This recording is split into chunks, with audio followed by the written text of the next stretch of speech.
Então, boa noite. O objetivo do nosso curso hoje é passar um pouco da ideia daquilo que também não é discutido, não é contemplado em alguns dos livros de eletrocardiografia, bem como nos cursos. Então, as sobrecargas, a princípio, nós iremos contemplar as sobrecargas atriais para depois contemplar as sobrecargas ventriculares. Bem, eu prefiro o termo sobrecarga ao crescimento, pois nas sobrecargas nós podemos generalizar, uma vez que nós temos um tipo de sobrecarga atrial, do tipo hipertrofia ou do tipo dilatação, quer seja por pressão, quer seja por volume.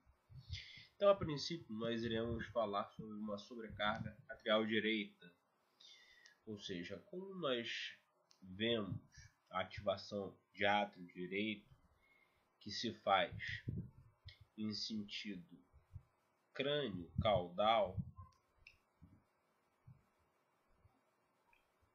para frente, discretamente para a sua esquerda, e a ativação atrial esquerda ela se faz para trás e para a esquerda. Notem que quando o átrio direito ele se encontra crescido, esse vetor de átrio direito, portanto, ele estará crescido. E com isso nós teremos um vetor resultante, aquele vetor que irá resultar na onda P, crescido também. Portanto, gerando uma onda P que se deriva e se projeta muito bem na derivação D2, como um crescimento da sua onda P. Obviamente que, como causas, nós temos diversas as causas para as sobrecargas atriais, dentre elas as cardiopatias congênitas. E dentre a sobrecarga atrial direita, nós podemos destacar o Epstein, a atresia tricúspide, os defeitos do septo atrial, no caso das comunicações interatriais, nas valvulopatias, na estenose de insuficiência tricúspide, enfim, e nas valvopatias que também se apresentam do lado esquerdo e tem uma repercussão retrógrada. Nós temos a hipertensão pulmonar, quadros de DPOC, embolia, miocardiopatias e as taquiarritmias e principalmente a fibrilação atrial. A fibrilação atrial, uma vez estabelecida, é capaz de gerar uma sobrecarga biatrial. Lembrando que a P congenitale ela difere da P pulmonale pelo fato de possuir uma onda P em D1 maior do que uma onda P em D3 e vice-versa. Então, novamente, os critérios diagnósticos. Então, os critérios clássicos, aqueles que são contemplados em livro, são onda P pontiaguda, maior do que 2,5 mm na derivação D2, como o K se apresenta. Uma onda P pontiaguda também de aumento de amplitude em V1 e V2, no entanto maior do que 1,5 mm. Desvio do eixo para a direita, no caso de cardiopatias congênitas, com a P congenitale, ou seja, P pulmonale maior do que a P de D3. A P pulmonale, obviamente, é ao contrário. O índice de Maracruz, por ser frequência dependente e intervalo PR dependente, vai variar e não são muito utilizados na nossa prática clínica. Então, nós temos outros sinais que podem corroborar ou que podem chegar a uma suspeita diagnóstica de uma sobrecarga atrial direita.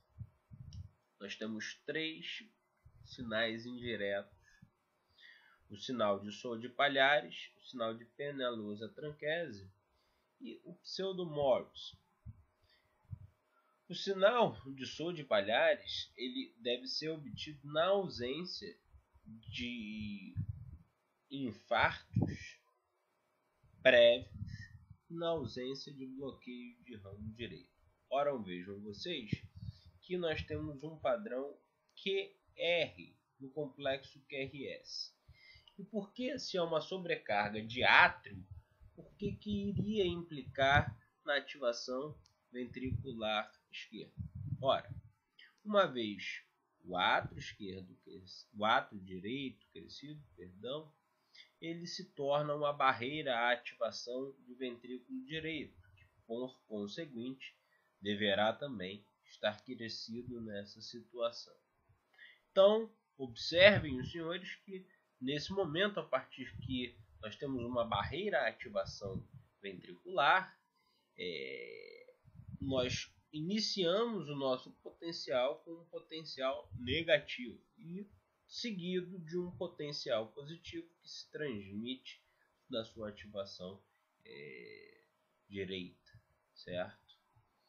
Então, nós temos o sinal de Sodi Palhares e o sinal de Peñalosa-Tranquese. Esse já se caracteriza exatamente pela quase mesma coisa, no entanto com um pensamento diferente. Um átrio direito aumentado que, portanto, se caracteriza com uma barreira emética, ou seja, uma barreira cheia de sangue, capaz do eletrodo explorador interpretar V1 com uma pequena amplitude. Já em V2, na derivação precordial, ele já interpreta o traçado complexo QRS absolutamente normal, porque ele consegue fugir daquela barreira emética. Nós temos a onda P tricuspídea, como eu vou mostrar para os senhores, e que não é contemplado em livros, o índice de Morris, o pseudo-Morris, na verdade, que se caracterizaria aparentemente por índice de Morris, no entanto, ele não possui a primeira parte positiva da onda P, e sim uma negatividade. Isso ocorre em cardiopatias congênitas, em quadros de fibrilação atrial, aqui no caso contemplando o pseudo-Morris. Esse traçado foi retirado da internet, um traçado proposital, onde nós podemos observar notoriamente um embaçamento do eletrocardiograma. No entanto, foi, como falado, propositalmente retirado para ser colocado aqui, onde nós observamos, já em V1 para V2, um aumento abrupto na amplitude de V1 para V2. Se nós formos observar, nós temos uma onda P pontiaguda em V1, V2 e V3. Notem que essa P pontiaguda ela aparece como um dedo de luva, caracterizando, portanto, uma sobrecarga atrial direita. Novamente, mais um traçado eletrocardiográfico, onde nós podemos observar um ritmo de fibrilação atrial e que há o mesmo sinal indireto, o sinal de Peñalosa-Tranquese. É válido dizer que o sinal de Peñalosa-Tranquese geralmente ele está presente em casos onde não se há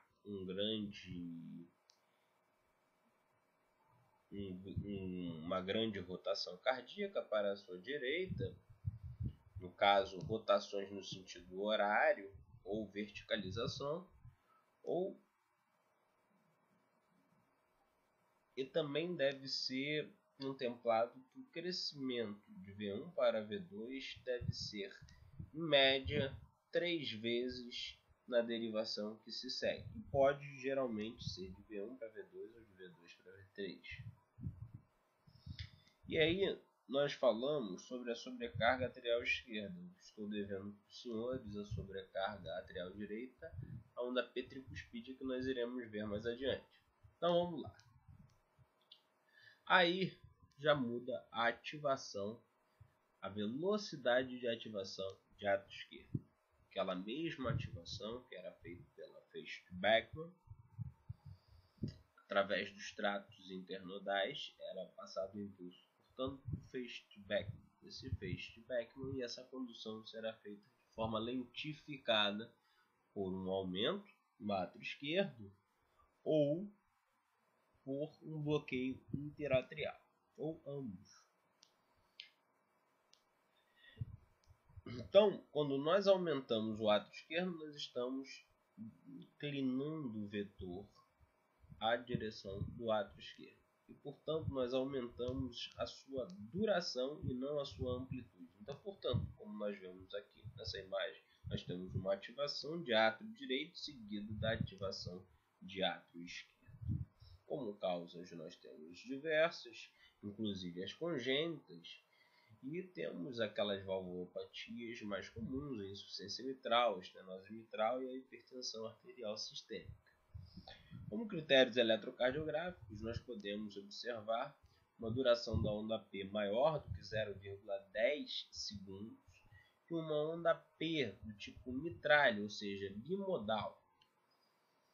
Como nós veremos adiante, um índice de Morris, ou seja, uma onda P negativa com mais de 0,04 segundos ou 1 milímetro de duração e de amplitude, onde nós temos uma porção positiva e essa sua porção negativa ela deve contemplar 1 milímetro de duração e 1 milímetro de altura. Novamente, o índice de Marcus não é muito utilizado na prática clínica, e o desvio do eixo para a esquerda da onda. Portanto, nós falamos novamente sobre outros critérios indiretos. Portanto, observem em V1 o chamado deflexão intrínseca da onda P, onde nós temos uma onda P de ativação bem prolongada e tem um padrão de rampa em V1, ou seja, a ativação de átrio direito para átrio esquerdo está se fazendo de forma lentificada. As taquiarritmias, eu volto a comentar que a fibrilação atrial ela tende a gerar um aumento biatrial. E a taquicardia atrial, em alguns momentos, tende a gerar fibrilação atrial, então ela tem que ser reconhecida também como um potencial para sugestivo de aumento de átrio esquerdo. As ondas Q aumentadas em V5 e V6 seria quase que um sinal de Sol de Palhares, ao contrário. No entanto, a ativação de ventrículo esquerdo ela está se fazendo através de um átrio esquerdo muito aumentado. Nesse exemplo, desse diapositivo, nós temos uma onda P mitrale bimodal, uma duração maior do que 0,10 segundos. Notem como nós temos uma onda P que chega aos seus 2,5 milímetros, no entanto com uma porção final um pouco pontiaguda que poderia sugerir uma onda PT cuspídea. No entanto, a PT cuspídea ela fica mais na sua porção de ativação de átrio direito. Aqui novamente o índice de Morris, novamente agora ampliado esse índice de Morris, o aumento da duração da onda P. Novamente o índice de Morris, portanto muito bem estabelecido.